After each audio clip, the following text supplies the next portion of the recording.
సాధారణంగా మనం వంటింట్లో వాడే ఓ చిన్న ఆకు అదేనండి బిర్యానీ ఆకు.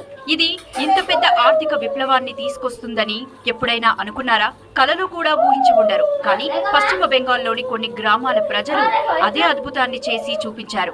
మనం నిత్యం వాడే ఈ బిర్యానీ ఆకు ఇప్పుడు అక్కడ ఏకంగా 400 కోట్ల పరిశ్రమగా మారిపోయింది. ఇది కేవలం డబ్బు గురించే కాదు, 10,000 మందికి పైగా ప్రజలకు, అందులోనూ మెజారిటీ మహిళలకు ఒక స్థిరమైన గౌరవప్రదమైన ఆదాయాన్ని అందించి వాళ్ల జీవితాలను మార్చేసింది.